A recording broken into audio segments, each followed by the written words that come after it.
Hello, everyone. I'm Debbie Nolan with Enrico Recreation and Parks, and I'm really happy you joined us today. In our practice of Yin today, we have two additional participants, Miss Elaine Olay and Miss Anna Trong, whom you've seen before. And we're all with the county, and we're very happy today to bring you this practice of Yin Yoga. Now, to get ready for Yin, you'll need to find a quiet room in your house or one that you can shut the door to. Find a space that you'll be able to lay your yoga mat down. If you don't have a yoga mat, remember you can use a beach towel, or if the surface of the floor has carpet on it and it's not an itchy kind of carpet, feel free to use that. I still would put a towel under my face. And in Yin, you might have need for yoga blocks if you have yoga blocks, or you could use a pillow or even a big thick book. So you might find them useful as well. Just to give you a slight preview before we move into Yin, Yin is a gentle yoga practice that enables us to go deeper into the pose, and we work with the materials that hold together our joints, so the fascia and the different tendons and the more deep connective tissue within our body. The way we make that happen to improve the circulation in those areas is we hold the poses longer, so it changes the intent of traditional yoga poses. So all the poses have different names, and we hold them just a little bit longer. So with that thought, we're going to begin our practice today, and we're going to start from face down on the mat. So if everybody will just come face down on the mat or on your rug. Now, as you get here, stack both arms, one above the other, and then put your forehead on top. Now just let your legs relax behind you. Good, and as you're in this position, first just bring attention to your breath. And as you inhale and exhale, allow yourself to quieten. Now first, relax all the muscles on the back of your body. And as you release those muscles, have a sensation of perhaps settling into the mat, almost as if you're melting as you soften, just like chocolate on a really warm day in a car. So just imagine you're settling that way. Give yourself a moment to focus on your breath. In all types of yoga, the breath leads your practice. We follow the breath, but in Yin, the breath leads the body. The body sets the tone, sets the pace of what we're doing as we move more deeply into those areas of the body that we don't normally are able to work with. Because we rush right through our poses, we rush right through our activities of daily life. When the mind's in control, we interpret things quickly. Here, by focusing on the breath and letting the body lead, we're able to slow down a little bit more in our practice. So as your breath starts to settle, take a moment and just notice all of those busy thoughts in your mind. Now, those thoughts are important, but just not for your practice this afternoon. So perhaps you honor the thought, inhale in, and then when you exhale, just allow yourself to let it go. It'll be waiting for you later when we finish, but for the now and the here and now, just allow yourself to just be in this moment. Let's leave outside the door the busyness of the day and be present, aware, to feel your practice, to be in the practice, fully participating.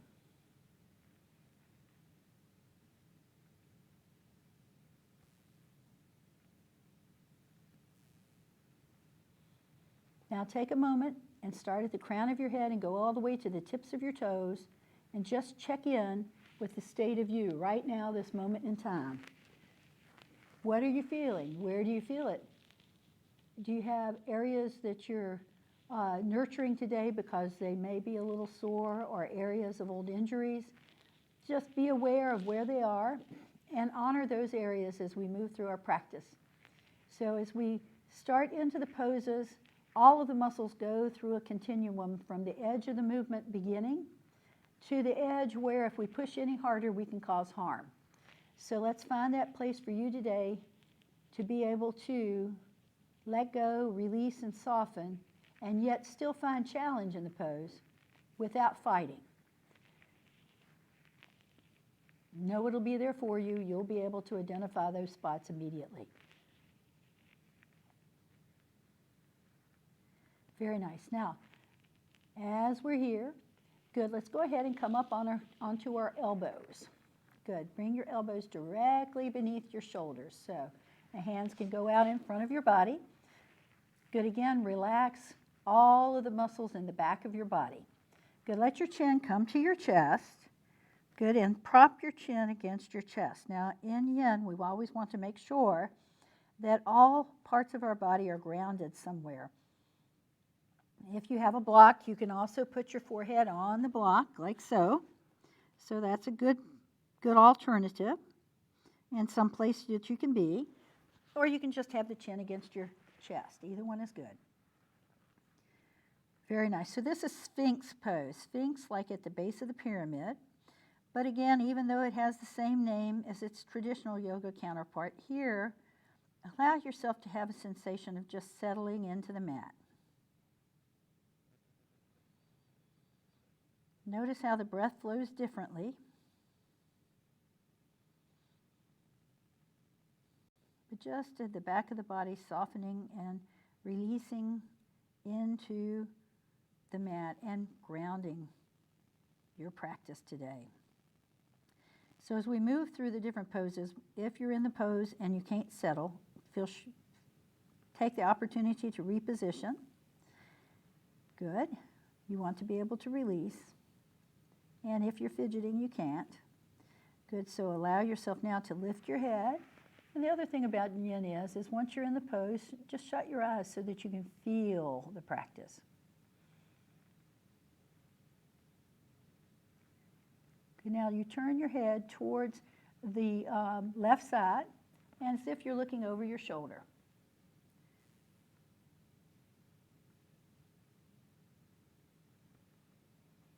Just continue to breathe. We're just using equal breath.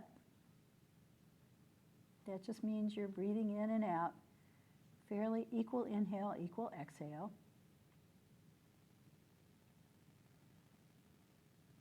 Very nice. And then float your nose back to the front of the room. And then to the other side, same thing.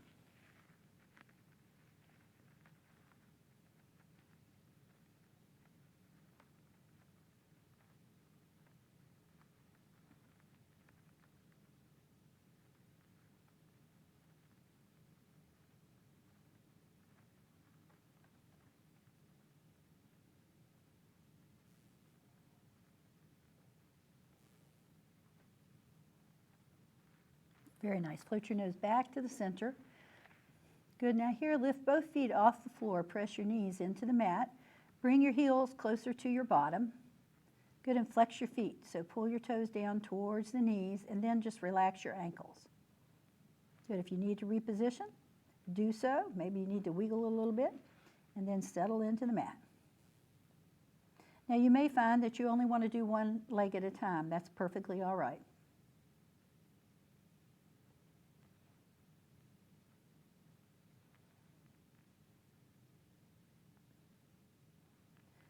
Again, soften in the middle of your body and let your hips float into the mat.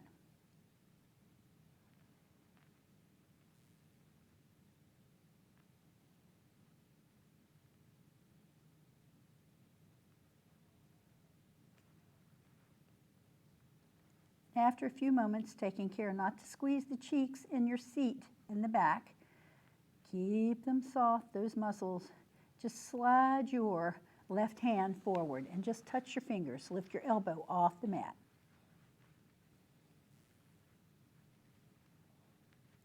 Don't hold your breath.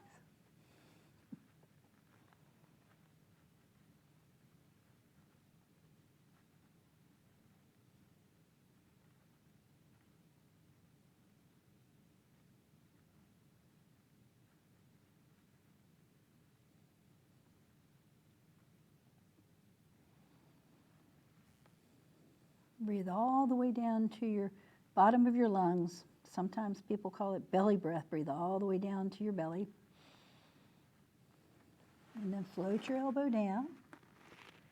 Good. Let's breathe here. And then slide the opposite arm out.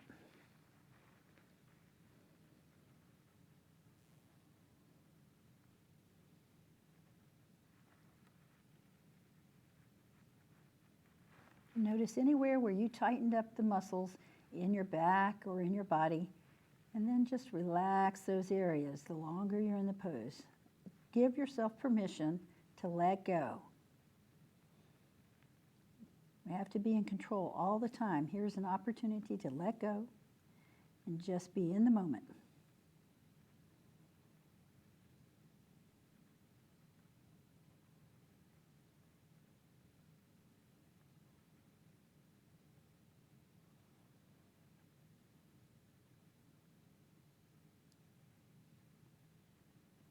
Very, very nice. Now slide the elbow back in and then float your feet down. Good. Slide your hands back to your shoulders and then just lift up a little higher. Pause right there. Try not to squeeze the cheeks behind.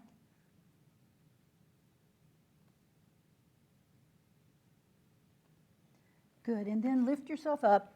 Find hands and knees. Now we're not going to be here but a moment. Open your knees wider than your mat, way wide. Touch your big toes together. Good, and then walk your hands forward until your head comes close to the mat. Now you may find you want to put your head on a block. Good, which you could do it like so. Good. And if your bottom will touch your heels, great. If it doesn't get anywhere in the same zip code, no worries. Just find a spot where you can be. Now once you're here, relax your elbows down. Good. This is resting pose, and the wider apart your knees are, the more rest you receive. You may find after a few moments you can change the position of the block. And again, this is a transitioning pose. So you can see, you stay where you are. So you can see that everybody's body is in a different place, and that's typical. So you go where your body leads. Don't be alarmed if I lift up and check what y'all are doing.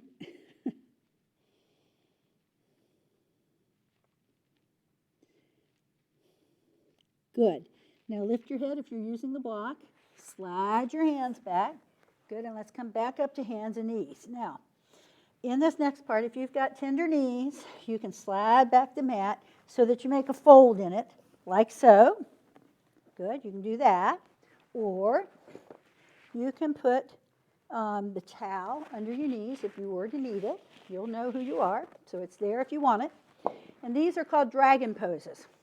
So what we're going to do now is bring our left foot forward, the one on this side. Good, and slide the foot all the way forward. Now once you're here, let your hip on the right go towards the mat. Now your hip might be closer to your knee, that's okay. Good, now in traditional Group X, this would look like a lunge. And in yoga, that pose is called Anjaneyasana, but here, this is dragon pose. So we're starting as an alert dragon, like we're guarding the castle keep. Good. Make sure your knee is pointing out a little bit at a diagonal towards the side, so it allows your hip to open up a little bit. And you may find here that it's hard to let go. And so take a few moments and just breathe in and out. Now, it's perfectly lovely if you keep your arms straighter, or perhaps your elbows can bend, so you can walk your hands forward just a little bit and bend. As always, listen to your body.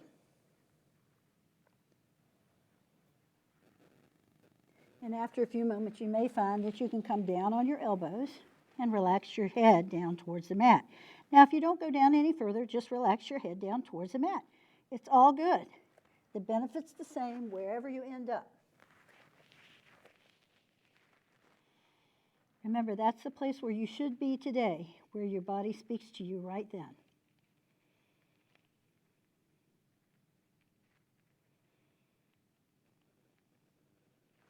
So this is one of the poses in Yin where We think of yin as being more passive, and yes, the holding of the pose is passive, but the body is very active in, ooh, I don't like this. So we work to breathe through whatever sensations we're feeling to allow them to dissipate somewhat. So focus on the breath and just allow yourself not to be in control. Much of yin is mentally oriented.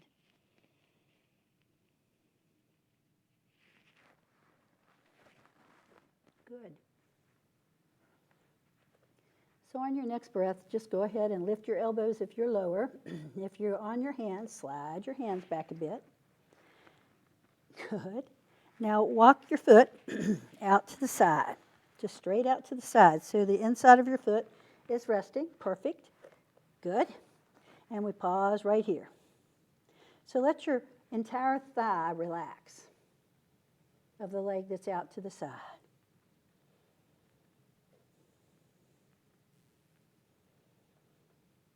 Feel the muscles lengthening.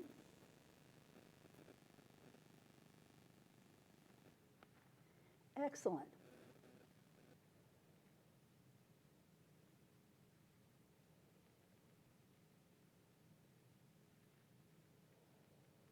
Very nice. And bend your knee and slide it back. Good. Now open up your knees wide again and go back into resting pose.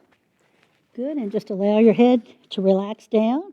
Open your knees really wide and allow yourself to just settle.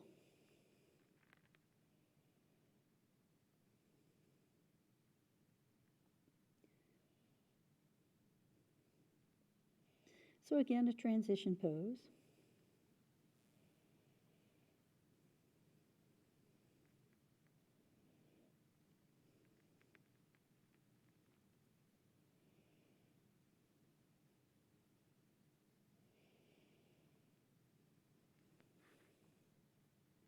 Good, and after 2 more breaths, let's come back to our hands.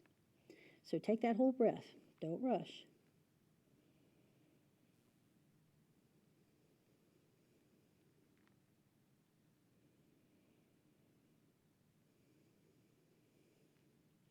And then start to walk your hands back. Good. Slide your knees in. Good. And then bring your right foot out to the side. So lift up, slide that foot forward. You want to take it off your mat and turn your knee a little bit out at a diagonal so that we're in dragon pose again. Allow that left hip to settle down towards the mat. Good. Pause.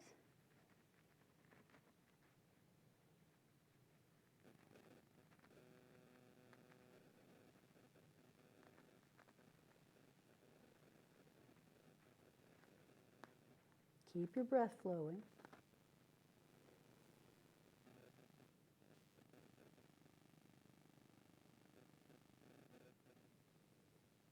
Now, if perhaps you want to bend your elbows, go a little deeper, or perhaps even down to the mat, just listen to your body. Come to that place halfway between alert dragon and reclining dragon.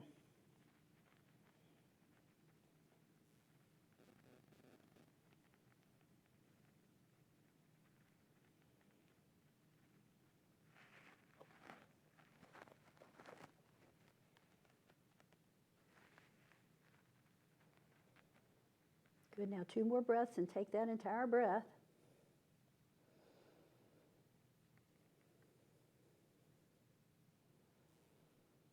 And then bring the hands back under your shoulders and come back to alert dragon. Now walk your foot out to the side, look out for your neighbor, and bring the sole of your foot down. Notice if you felt this pose more on the right side or the left. One side, you'll feel it stronger. The force will be stronger on that side. So we work to find balance. So never force on the hard side or overdo on your flexible side. Come to that center pattern. Good, another breath here.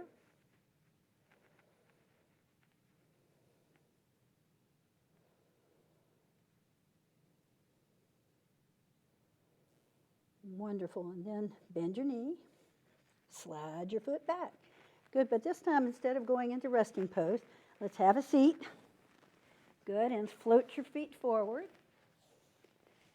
Good. All right, and then bring the legs forward for a moment, and then bring your hands back. Now when your hands are back, just relax your legs. Good, now think about not caving in your chest. Think about lifting your chest up. Squeeze your shoulder blades towards each other. You're balanced on your elbows. Lift your heart up. So that just means lift your breastbone up, lift the sternum up. If you have no issues with your neck, relax your head back. So this is one variation of fountain pose.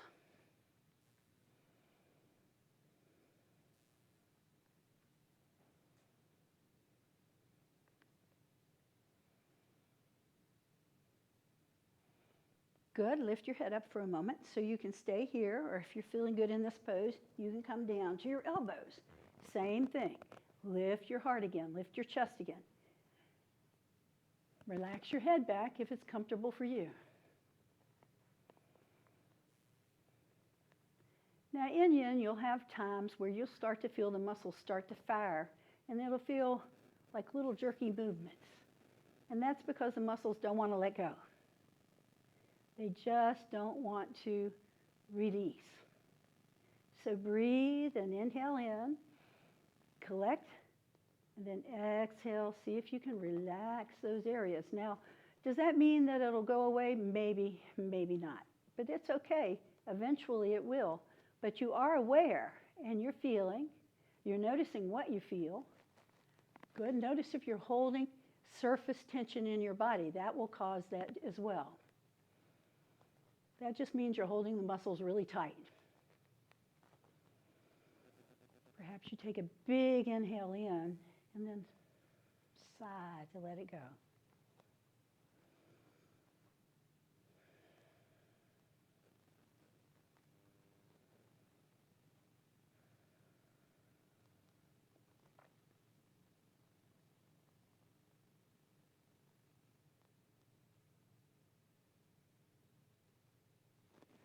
Very, very, very nice. Now, slide your elbows out and float to your back.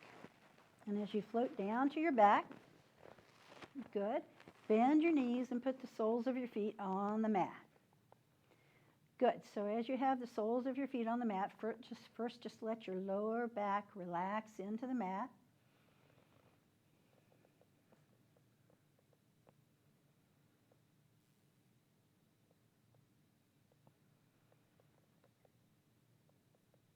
Now the legs that's on my side of the room, everybody bend the knee and put the ankle on top of the other knee.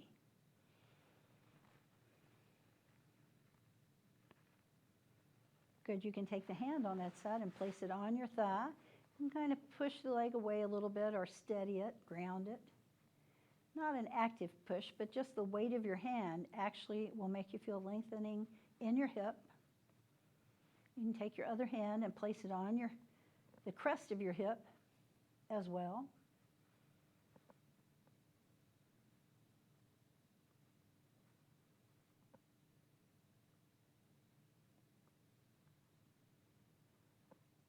Now the toes of the foot that's in the air, spread your toes really wide and just hold them there. See if you can feel the air circulating through and between each toe.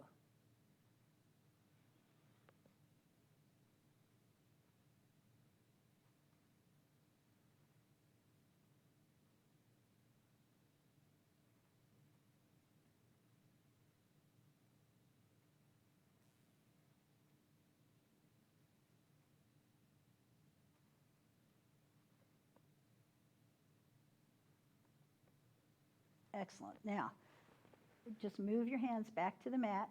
Take your supporting foot and walk it more towards where you sense the center of your mat to be, and shift your hips a little bit that way, and that would be towards my side of the room. Now, slide the crossed ankle down closer to your hip, and then let the bottom leg come to the floor. So rotate your hips away from me. Keep your shoulders on the mat. Now your bottom leg will be resting on the mat. The top leg will have your foot on the mat. Now, if you can reach down and collect your ankle and hold that, do so. If it's amusing, just stay where you are. Take your opposite arm and slide it out to the side and either leave it in the letter T position. Good, or you can place it over your head as well. So either one of those are good. You can actually rest your head in your hand if you like. So whichever one allows that arm to be settled and grounded. So you don't want your elbows sticking up in the air, just find a place for it to be. This is called twisted root.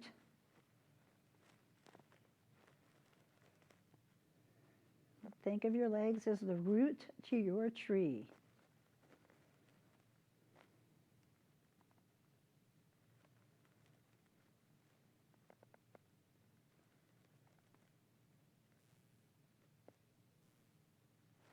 Good, keep doing what you're doing. I'm going to take a peek. Good, so that bottom leg, curl your foot in towards your bottom, if possible. If not, leave it where it is. Great. Now, if your foot is in the air, you can take one of those blocks and put it beneath your foot so that you're grounded.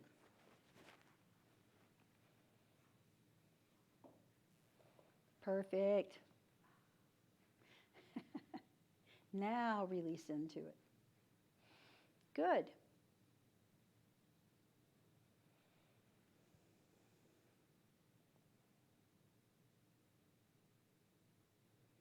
Very nice. Now, take the leg that's crossed, let go of the ankle.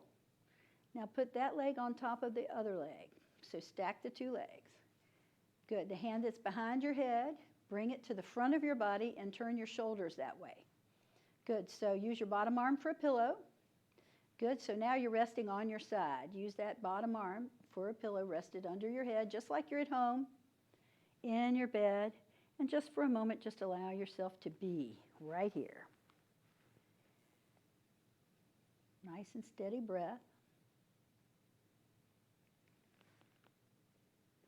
Inhaling and exhaling. Perhaps you take a moment to just say in your mind, yes, I'm present, I'm worthy, I can let go. I'm present.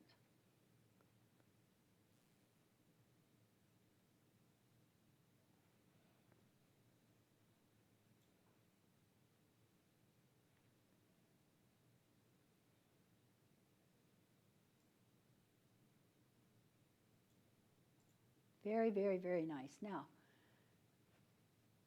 just flow back to your back again and come back to the feet on the mat with your knees bent. So perhaps you need to recenter a little bit.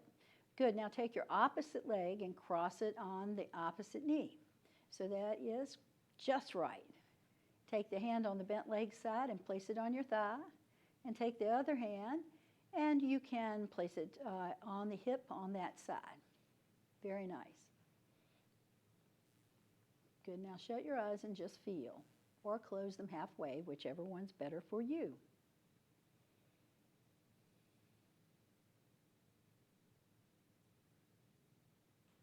So as we move through this side of our postures today, just notice what you may feel that may be different.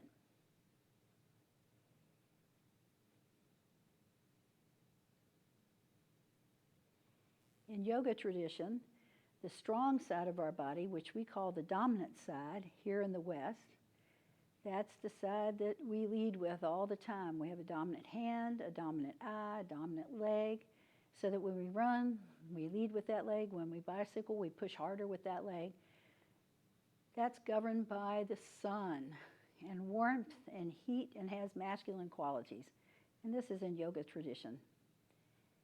And the flexible side of the body, the non-dominant side, is governed by the moon and coolness and has those flexible characteristics. In yoga tradition. And so we work in all types of yoga to find that balance between those two natures of our body.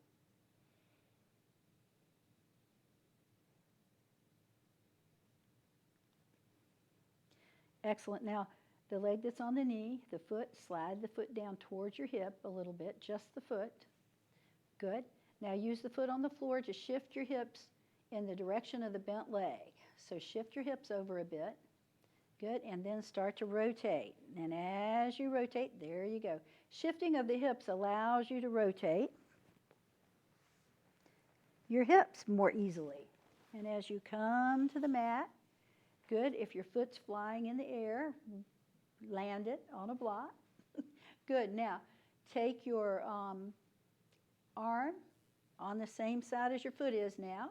You can hold that ankle. If it's not reachable, don't worry about it. You can take the other arm and put it behind your head if you like. Good. And then just relax right there. Now, if yoga was goal-driven, we'd say work your way towards having that foot and hand meet, but not in yin. Here we just are where we are. And actually, over time in your practice of yoga, you will end up there. But it'll just happen one day, so suddenly you'll go, wow, I'm holding my ankle. I don't believe it. But right now, just wherever you are, because the benefit's the same. If you only move this much, or if you move all the way to the deepest position that you can be in that pose. Most of the pictures that you see of yogis in these impossible poses, they have been practicing since they were infants, most of them. Now, not all of them, but they have grown up in yoga, so they have been doing it all of their life. But I think that, and this is just my personal opinion, I think that oftentimes those kind of pictures set up false expectations for the normal people. So we're somewhere in the middle of all that. It's very good.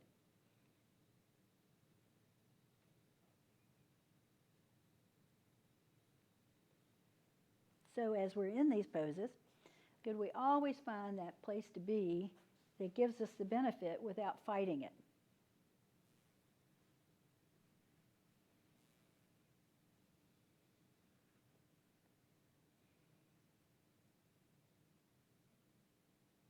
I find in yin the hardest thing to do is fight mind chatter, what you're thinking. Let the thoughts float away. Good.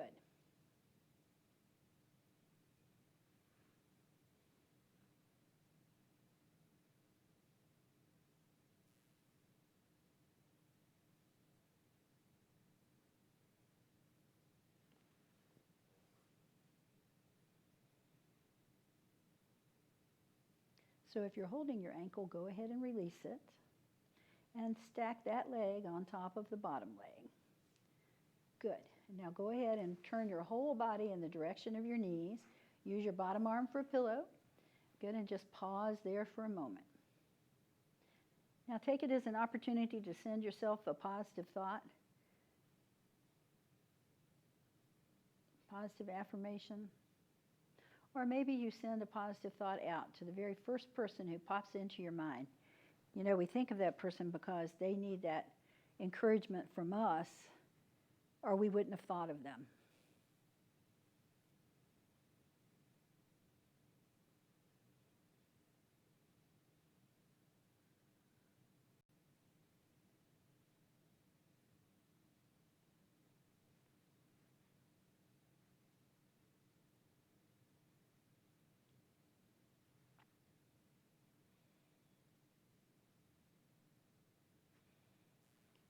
Very nice. Now, flow to your back again. As you flow to your back, bend your knees and put the soles of your feet on the mat. Good. Now take your block.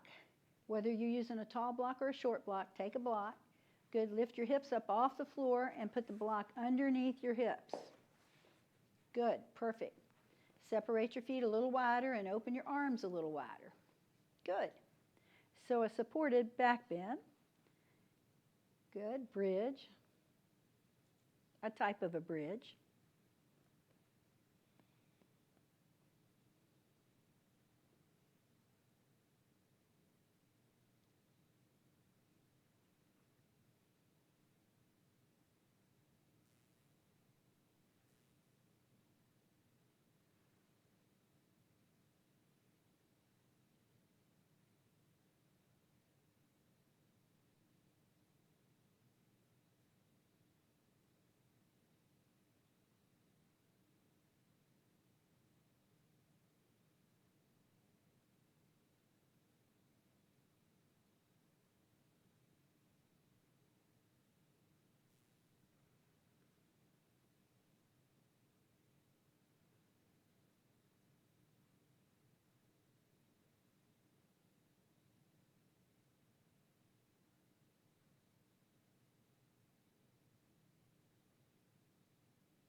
Now after your next exhale, go ahead and press down with your feet again and take the block out from beneath.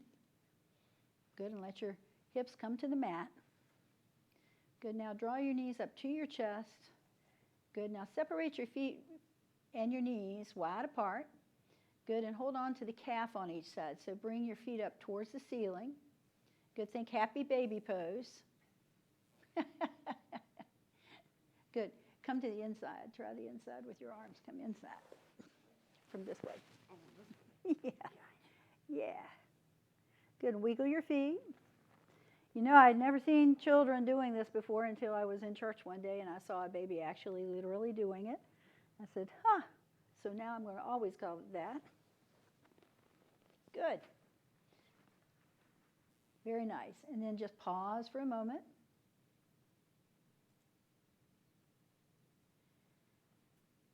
Good. Now as we get ready to move into our final pose, which is Shavasana, resting pose, has the same name just like Sphinx does, because pretty much the benefit is the same. So resting pose, bring your feet to the floor.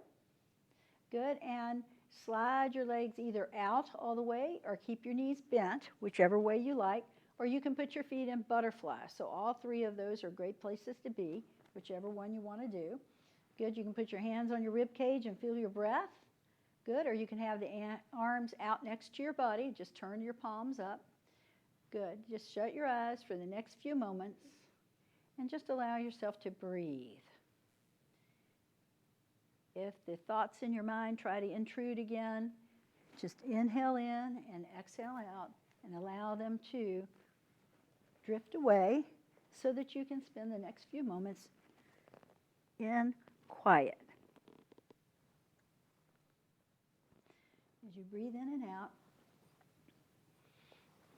again, just allow yourself to be in the moment.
Success. Success is liking how you feel about what you do.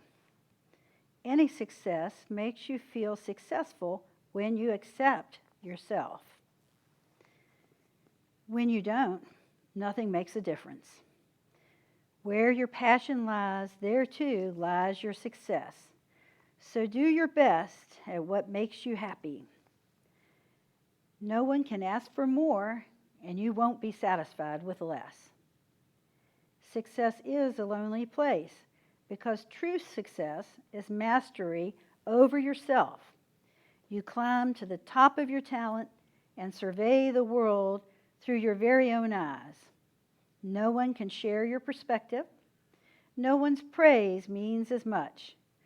But anyone's criticism can touch you, for success makes you open to the slightest weakness in yourself.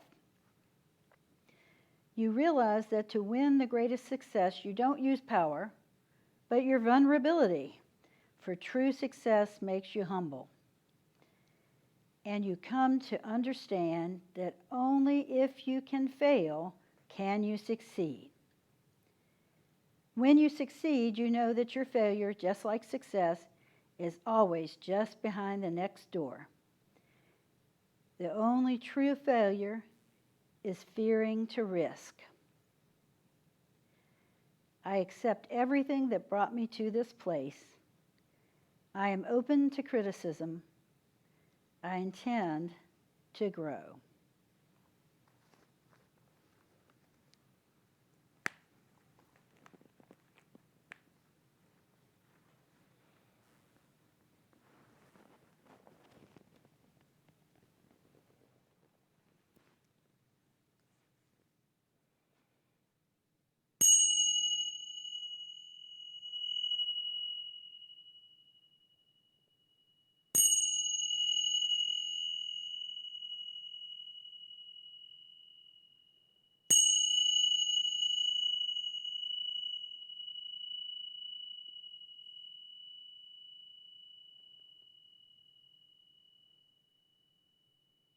Now wiggle your fingers and your toes and yawn and make funny faces and start to reconnect. Good. Draw your knees to your chest and give yourself a big hug of appreciation for the time you gave yourself to be here today. Good. And then turn to one side and help yourself to seated position, and we'll seal today's practice. Just come to whatever seated position is comfortable. And hands on your knees, or hands at heart center in the Anjali Mudra, or respect hands, whichever one speaks to you.